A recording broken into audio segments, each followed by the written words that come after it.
Assalamu alaikum. What is the greatest dua to say on one of the greatest days in the entire year? Allahu Akbar. Let me explain. Rasulullah sallallahu alayhi wasallam told us, خير الدعاء دعاء يوم عرفة. The best day to ever make dua to Allah is on the day of Arafah. That day, brothers and sisters, in which Islam was completed. That day, if we fast, Allah forgives the year that passed and the year that is coming. Allahu Akbar. The day of Arafah is the day that we all claimed La ilaha illallah, and we affirmed that Allah is our Lord back in the day when we were just all souls, no bodies involved. Remarkable day. This day where your dua is accepted. But let's be very honest.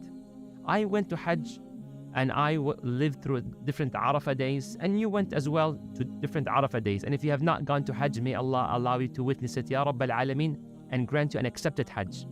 You realize there's so many hours in the day, and you may be making dua and you're like, you know what, I had a good 10-minute dua asking Allah for things that I want. Then you feel bad, like, you know, there's like another 7 hours, like what do I do in them? I may not have the same energy, and so on and so forth. But wallahi, this hadith brought me personally so much comfort, and to many brothers and sisters, because we are human beings, and when you make dua, you can kind of only go so much in terms of energy and thought, exactly what you're looking for and things that you need. Rasul sallallahu alayhi wasallam, he says, the best day to make dua is the day of Arafah, and the best thing to say is like what I and the previous prophets have said. What is it, Ya Rasulullah? La ilaha illallah. There's no deity worthy of worship but Allah. Wahdahu la sharika lah. Allah is the one and only. He has no partners. Lahul mulk. He owns everything. Wa lahul hamd. All praise is due to Allah. Wa huwa ala kulli shay'in qadir. And He is able to do everything and anything. That's it. That's the line. Why am I sharing this introduction with you before?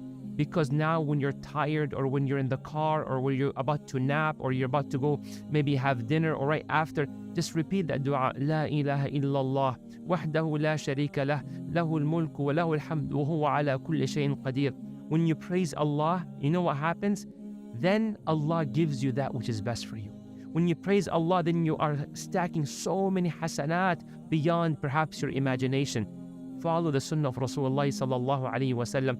Comment below this dua to help you memorize it and make it part of the dua perhaps that you're saying. Share it with others to benefit. La ilaha illallah, wahdahu la sharika lah, lahul mulku wa lahul hamd, wa huwa ala kulli shay'in qadir. Jazakum Allah khair. Wassalamu alaikum.